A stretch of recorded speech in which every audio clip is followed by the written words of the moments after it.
I am Liu Kang, god of fire, protector of Earthrealm, and titan of time. When I defeated Kronika, she erased all of history. In its absence, I was given the burden of creation. To forge a timeline from nothing is to learn the true weight of eternity.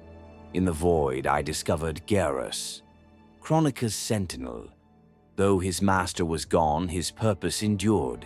He would guard the Hourglass and the fate of all timelines. Yet the past is never truly defeated. My battle with Shang Tsung tore time itself apart, birthing countless timelines, each with its own titan. Shang Tsung sought dominion over them all. He was not alone. Tyrants rose, time bled, and the hourglass weakened. At the nexus of timelines, the truth became undeniable. The sands of time were spread too thin. There could be only one solution, one timeline.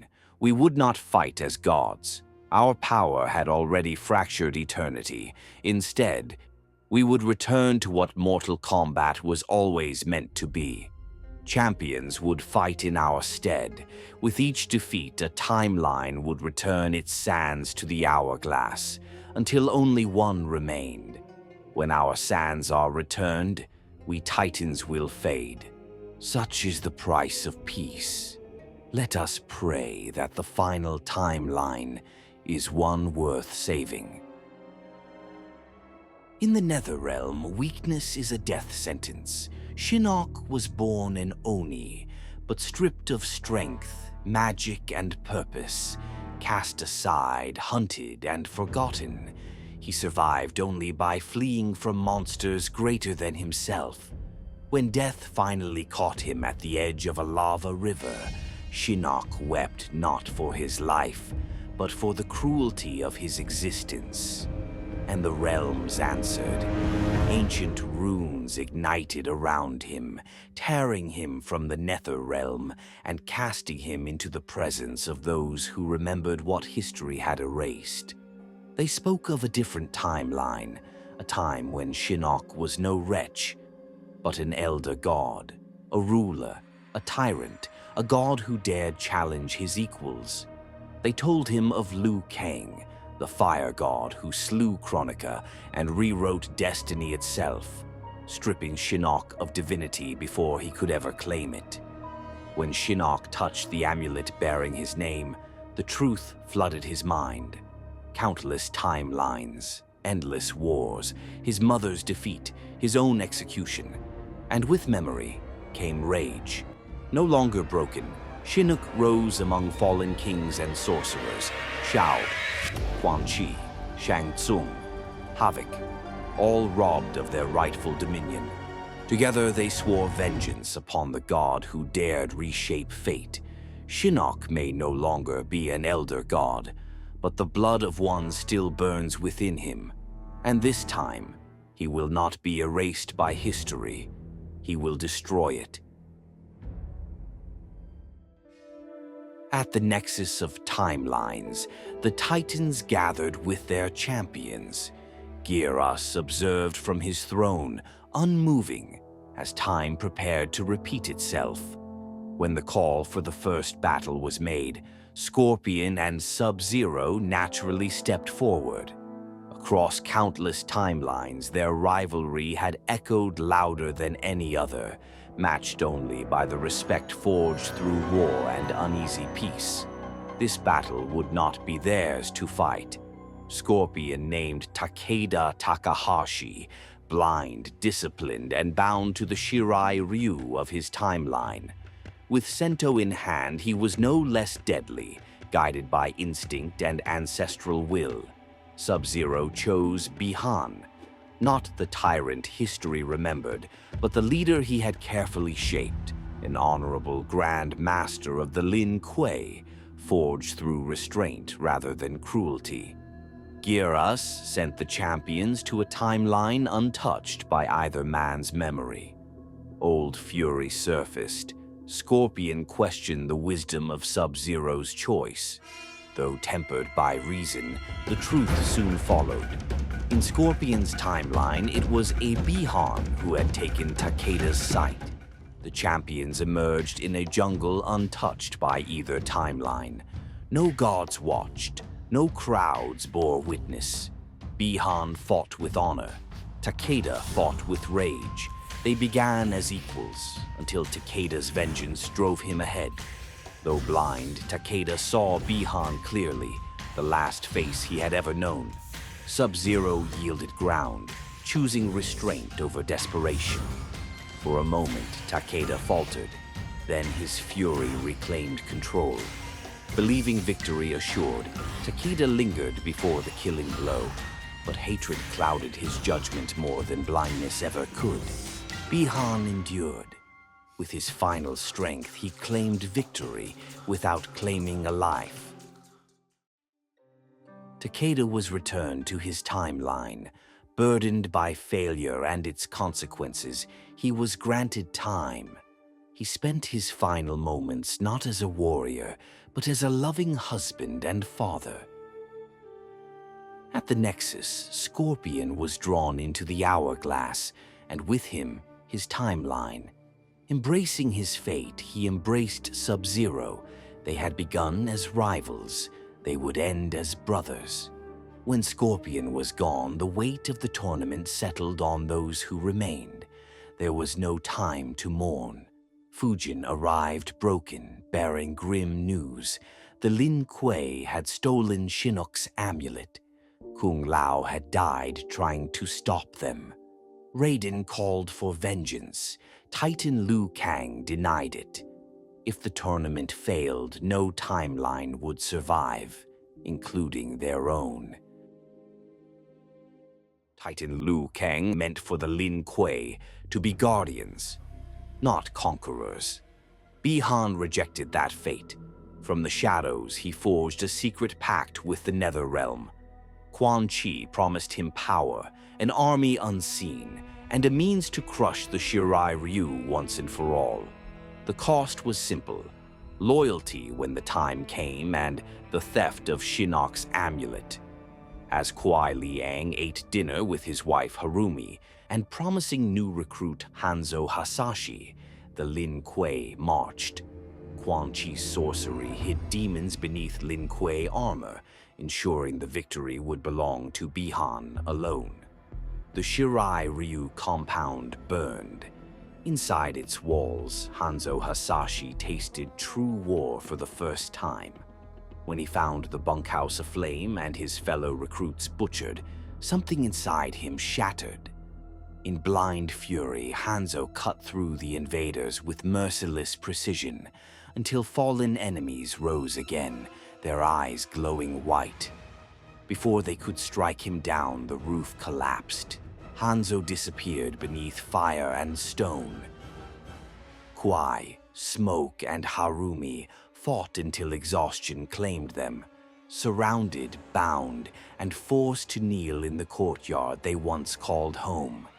In an effort to save his family, Kuai challenged Bihan for leadership of the Lin Kuei, claiming right by blood. Bihan answered with ice. He drove an ice dagger into Kuai's chest, whispering that only a Lin Kuei could challenge him. As Kuai's life began to fade, Harumi was executed before his eyes. Smoke was spared, but only to suffer a crueler fate. Kuai died watching everything he loved torn away by his own brother's hand. That hate carried him beyond death. When dawn came, only ash remained. From the rubble, Hanzo rose, bloodied, broken, but alive. He buried the dead with his own hands and swore an oath in blood over Kuai and Harumi's resting place. The Lin Kuei would all burn.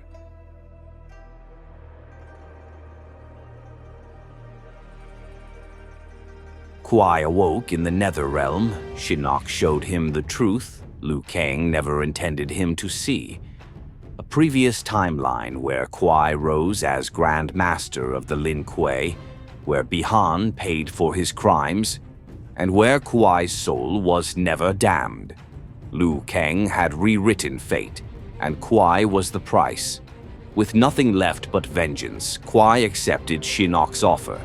His rage was reforged into power, his honor twisted into shadow. Kwai was reborn as Noob Saibot, a Netherrealm knight, a living echo of betrayal, a brother's shadow given form. And when brother faces brother once more, the fire god will learn a cruel truth. You can reshape time, but you can never erase hate. The Nexus bore witness as the tournament of timelines reached its midpoint. Half of all realities had already been merged and erased.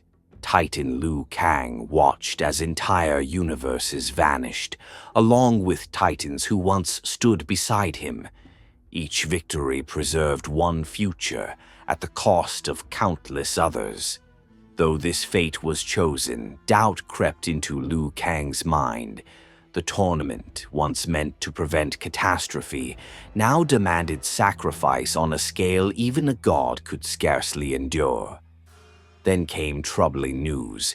Sub-Zero, wielding Shinnok's amulet, had annihilated the Shirai Ryu. Only one survivor remained, Hanzo Hasashi. Liu Kang realized events were repeating themselves, echoes of timelines long destroyed bleeding into those that remained. The more realities were erased, the stronger these distortions became. As the tournament pressed on, Liu Kang saw a terrifying truth. Among the remaining titans stood one who had authored these horrors in their own timeline. If that titan emerged victorious, their universe would become the final one, forged from the ashes of every other, and Liu Kang would be powerless to stop it. Reiko, loyal hound of General Shao, was sent to awaken the Dragon King Onaga, imprisoned by Shao's ancestors, left to rot until madness consumed him. Reiko failed. The dragon did not submit, and failure was a sin Reiko could not forgive. When the Kourt of Khaos arrived, Reiko expected judgment. Instead, Shao revealed a darker truth. Onaga did not need to be tamed. He needed to be remembered. Shinnok's amulet burned with stolen timelines, forcing forbidden visions into the Dragon King's shattered mind. The cave shook as Onaga resisted, the earth itself rebelling against what was being undone. The ritual ended in ruin. The cave collapsed.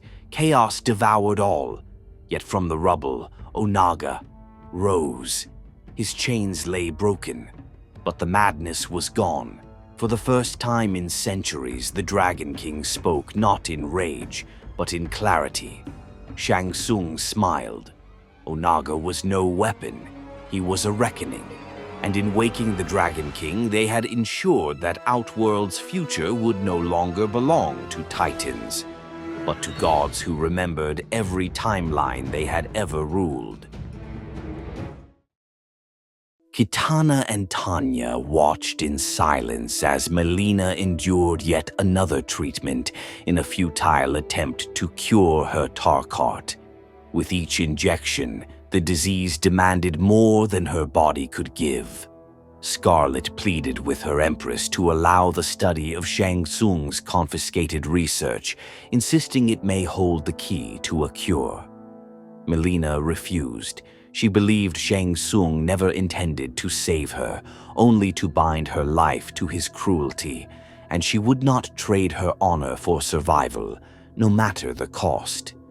Ermac and Li Mei burst into the chamber with dire news. General Shao had begun his assault on the Sun Do, his army swollen by forces no scout had detected. Before answers could be given, the palace shook. A thunderous explosion tore through the city beyond its walls. Fire and smoke rose into the sky as metal projectiles screamed overhead. Shao had brought Earthrealm weapons to Outworld. Kitana rode out to meet the invasion, joining Baraka and his Tarkatan warriors on the battlefield. Though ravaged by disease, they fought with ferocity born of exile, standing beside an empress who had shown them mercy when others had turned them away. Across the field, Reiko led Xiao's charge, Edenian rebels, Shokan brutes, and centaur legions crashing forward as one. Steel met steel. Reiko mounted Motaro, driving straight toward Kitana, his spear poised to end the battle in a single strike. But before he could reach her, Baraka intercepted them, dragging the centaur down and forcing Reiko into the dust. The two warriors faced one another amid the chaos. Reiko mocked Baraka with visions of other timelines, of a world where Tarkatans were feared conquerors instead of dying exiles, where Baraka stood alone and unburdened by loss. Baraka did not waver. His loyalty was not to power, but to the family he had already lost. In the end, devotion was not enough. Reiko's skill proved greater, and Baraka fell upon the battlefield, his stand remembered, his cause unfinished. Kitana saw Baraka fall. Grief gave way to fury as she charged Reiko, their clash cutting through the battlefield like a storm. Spears and steel rang as the two fought without restraint. But Reiko's strength could not match Kitana's precision, leaving him broken in the dirt. Still, Reiko refused to yield, lashing out in defiance, his strikes slow and desperate. Kitana turned aside every feeble attempt with effortless control. With a final, merciless strike, she ended him. From his vantage, Xiao watched his lieutenant fall. His answer was not retreat, but annihilation. He commanded Shinnok to open the portal. The sky tore open as Oni poured forth from the Nether Realm, followed by the Dragon King himself. Onaga descended in flames, scorching friend and foe alike. The battlefield burned, and for the first time, Kitana knew the war was lost. Within the palace, shadows moved with purpose. Noob Saibot emerged and vanished, cutting down guards and Umgadi without sound, clearing a path for Shang Tsung, Quan Chi, and a cloaked figure that followed in silence. They reached the Empress's chambers before a defense could be formed. Ermac moved to intervene, but froze in place as Quan Chi's sorcery tightened its grip. In that moment, Ermac understood the truth. No matter how fiercely they resisted, they were still a slave to their creator's magic. From the darkness behind her, Noob Saibot struck. Tanya screamed as she caught her empress, her hands stained red as life slipped away. Shang Tsung watched without remorse. He called it mercy. The serum had never been meant to cure Melina. It was designed to finish her transformation, to shape her into a weapon bound entirely to his will. Then Shang gestured to the cloaked figure. The hood fell away. It was Melina, reborn, a perfect clone, fully claimed by Tarkat. Her eyes held no love. Her fangs knew no restraint. Before Tanya could raise her weapon, the creature lunged. When it was over, Tanya lay beside the body of the woman she loved, silenced forever beneath the gaze of her own reflection. Kitana forced herself to her feet as Onaga's flames consumed Sundo, the city burning beneath the Dragon King's wrath. She moved to face him, ready to die if she must, but was seized from behind. It was Sizoth. He pleaded with her to flee, to survive, to carry out world's future beyond the ashes. Kitana resisted. She would not abandon her people. She would not abandon her sister. But as she looked upon the ruin before her, she understood the truth. The battle was lost, and Melina was gone. Xiao claimed the ancient title of conquerors past, casting aside the name of generals and kings.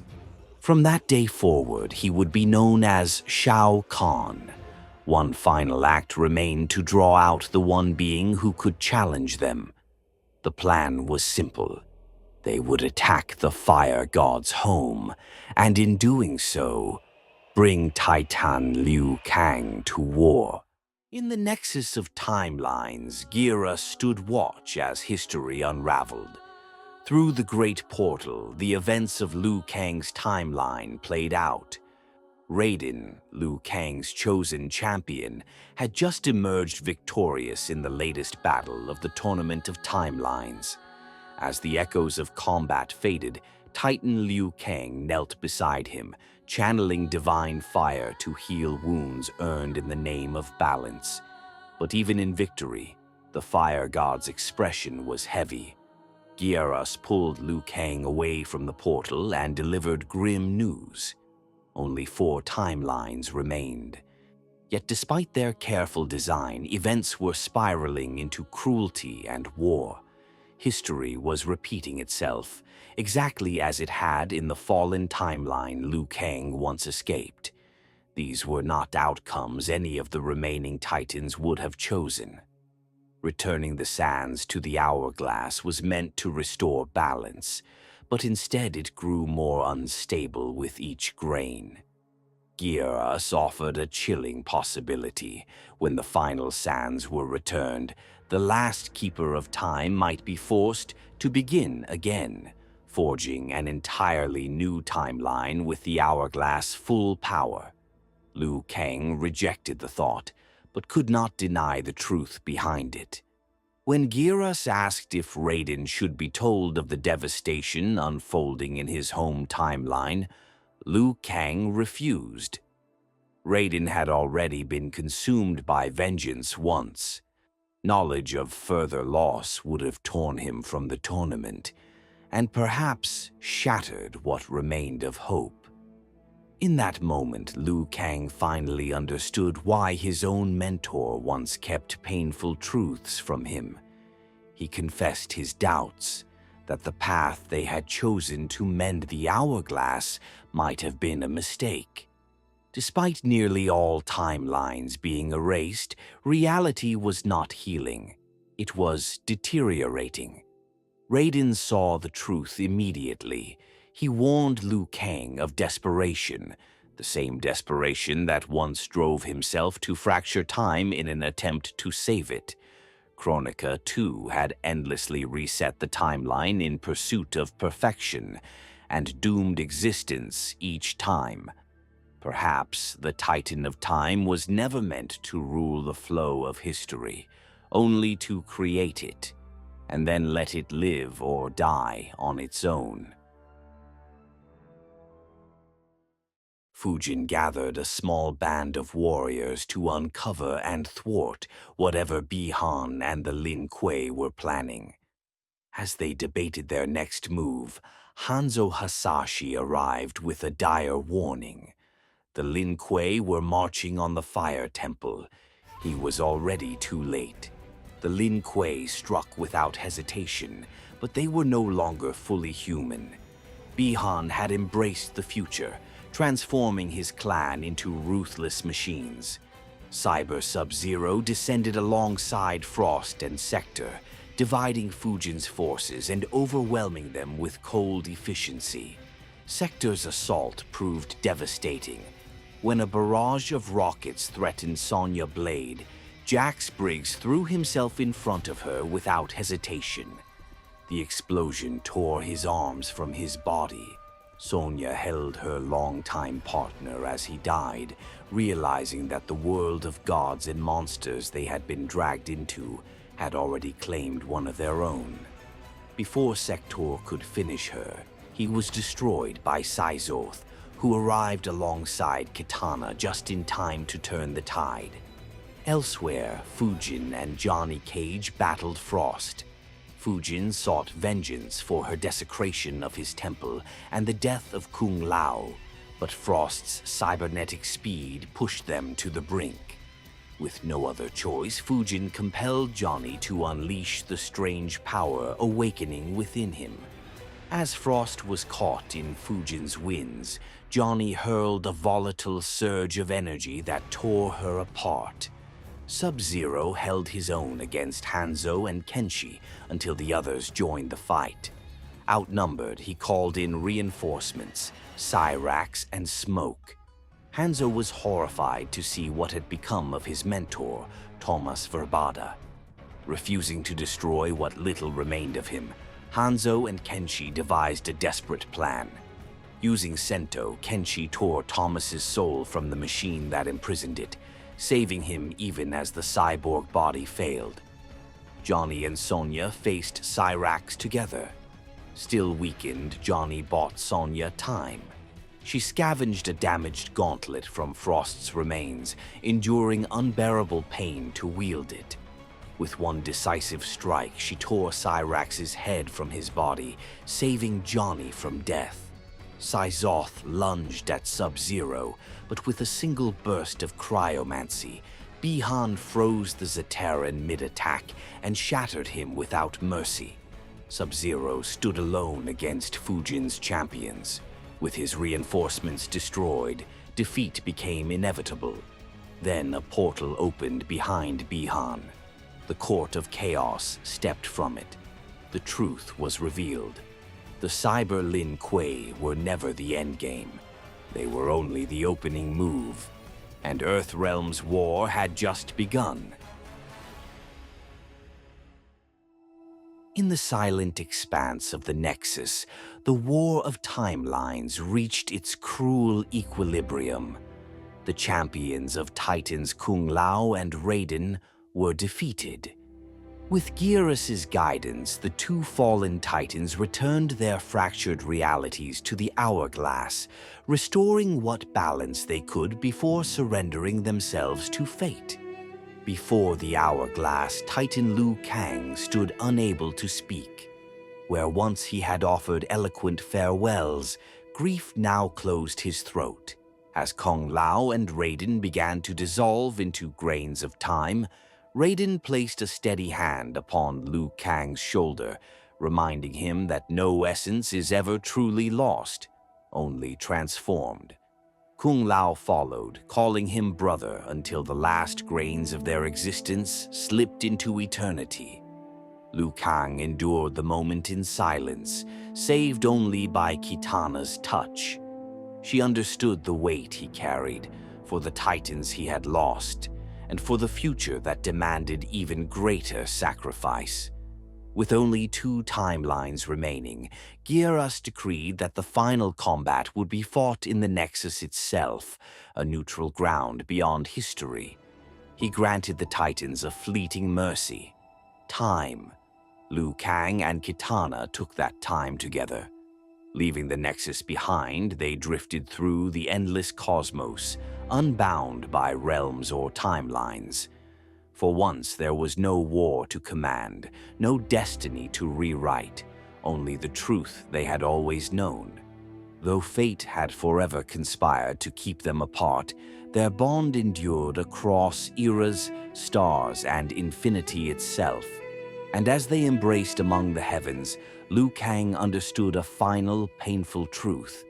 No matter which timeline survived the final combat, love, like time, could never truly be erased. Fujin's champions stood before the full Kourt of Khaos, bodies broken, spirits frayed. They had survived the Cyber Lin Kuei, but survival was all they had left.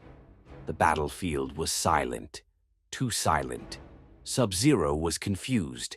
The rest of his Cyber Lin Kuei were not with the court. Shang Tsung gave him the truth. They were dead. Quan Chi revealed the final insult. Ermac had already taken their souls for a grander purpose. Rage consumed Sub-Zero, but it meant nothing. The sorcerers turned their backs on him, their game complete. Shang Tsung spoke only one final word. Noob. Darkness answered. Shadows swallowed Sub-Zero whole, and when he awoke there was nothing. Only endless darkness. Chains bound his cybernetic limbs, holding him helpless as footsteps echoed from everywhere and nowhere. Two emerald lights pierced the void. This was the Shadow Realm, and it had a master.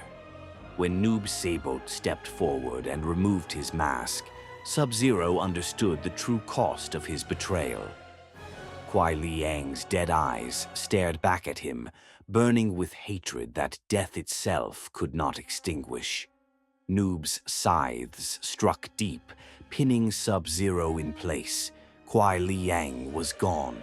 Only Brother Shadow remained.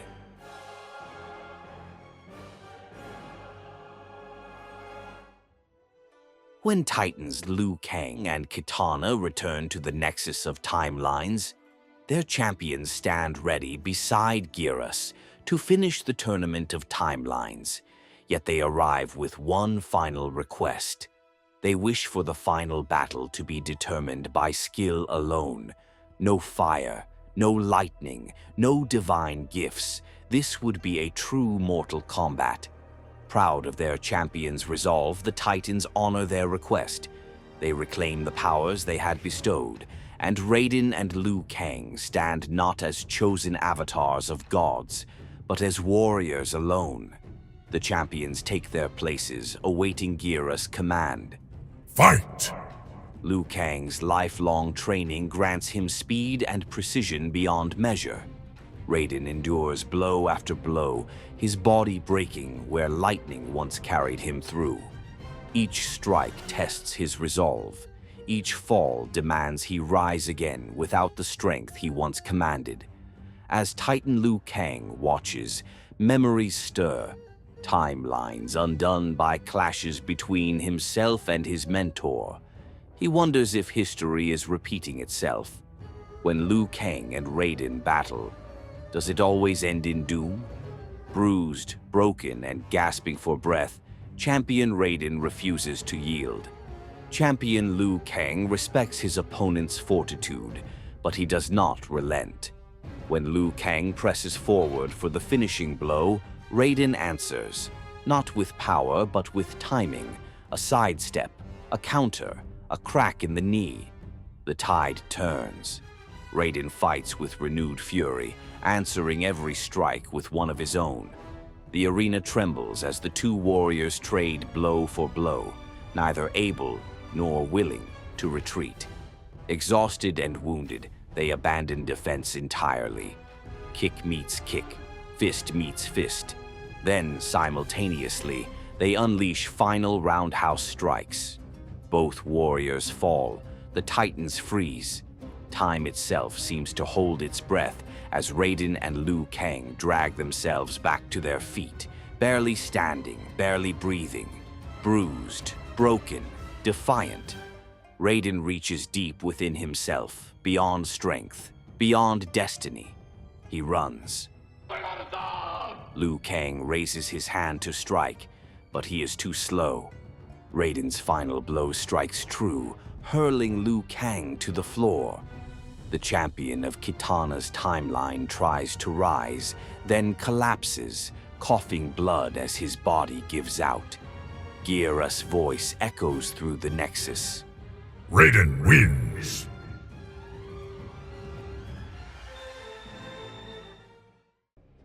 Fujin and his champions stood against the Kourt of Khaos. He demanded to know their intentions, but Shang Tsung boasted openly. They no longer sought to serve destiny, they intended to overwrite it. The two sides engaged in combat. Empowered by Shinnok's amulet, the court proved far too powerful for Earthrealm's champions. To Kitana's horror, she came face to face with a twisted clone of her sister, Mileena. Though heartbroken, she did not hesitate, striking the abomination down without mercy. Kenshi battled Havoc relentlessly, severing limb after limb as the cleric regenerated faster than he could be cut down. Just as Kenshi prepared to deliver the final blow, Ermac appeared. The souls bound within Sento were torn free, and in the moment of distraction, Havoc struck. Ermac then absorbed Kenshi's soul as well. Hanzo rushed to his ally's aid, but Ermac seized him with telepathy. In an instant, Hanzo's soul was stolen, joining the others within Ermac's collective. Fujin witnessed it all as he continued his battle with Shang Tsung. Realizing the court's true plan, Fujin made a desperate choice. He unleashed the full extent of his power, summoning a massive storm. He could not allow the court to succeed, even if it meant sacrificing everyone. But Shinnok stepped into the eye of the storm. Fujin may have been the god of wind, but Shinnok wielded the power of an elder god. When Fujin awoke, he found his champions lying lifeless around him. The court restrained him as Ermac, empowered by Shinnok's amulet, absorbed Fujin's soul as well, the final piece they required. The soul of a god. With it, the Kourt of Khaos prepared to open a gateway to the Titan of Time. Before the Hourglass, Liu Kang stood hand in hand with Kitana as the sands of time whispered their final verdict. Behind them, Raiden and Geras bowed their heads, bearing witness to a sacrifice no god should ever be forced to make. With tears held back by sheer will, Kitana reminded Liu Kang that greatness had always been his burden to bear. She had shaped a universe across eons, a task no mortal was meant to endure. But if any soul could guide time itself, it was his. In her final moments, she found peace not in power, but in love. As the sands claimed her form, Kitana's essence merged with the Hourglass. Her final words echoed through eternity.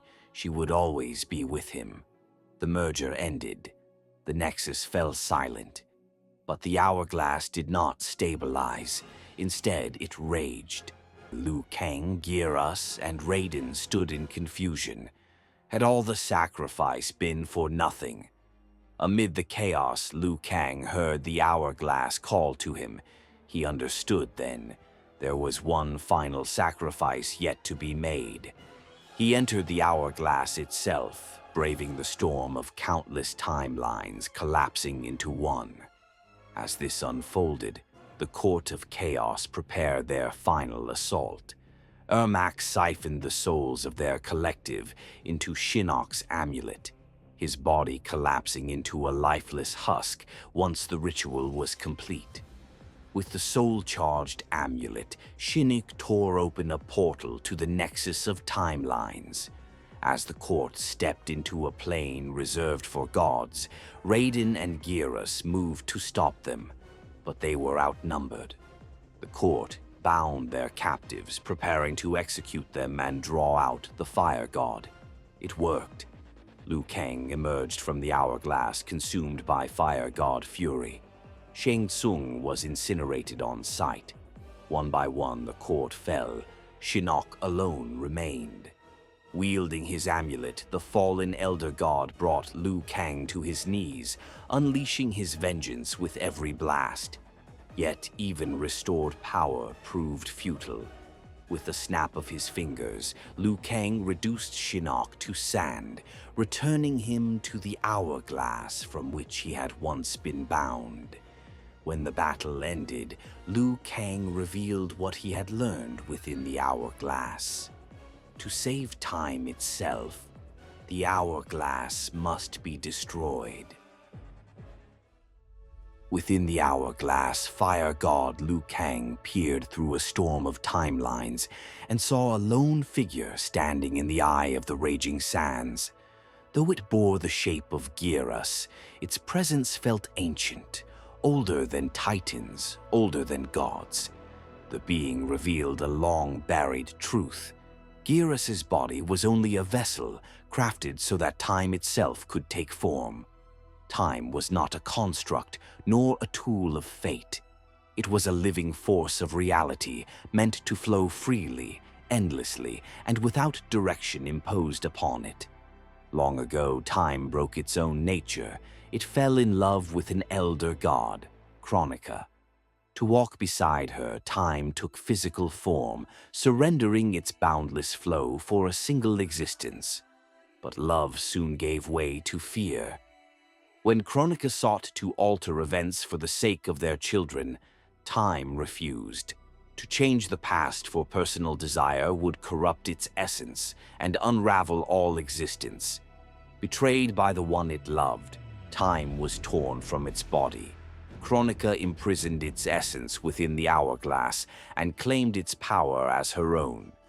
In that moment, she crowned herself a titan and condemned reality to an endless cycle of manipulation and rebirth.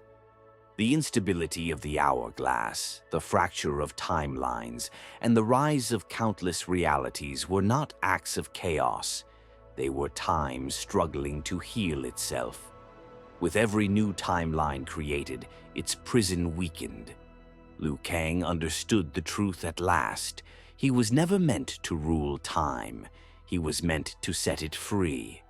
Knowing that surrendering his own timeline was the final price, Liu Kang chose balance over dominion. Before the end, he granted Raiden a final mercy, returning him to a life untouched by gods, war, and destiny. As the sands merged, Liu Kang felt himself fade. He shared a final moment with Geras, not as master and servant, but as friends. The hourglass exploded in radiant light, and time reclaimed its form, whole once more. With no will to impose, no hand to guide, the universe was reborn, unchained from ambition, unshaped by design. Time flowed freely again, as it was always meant to.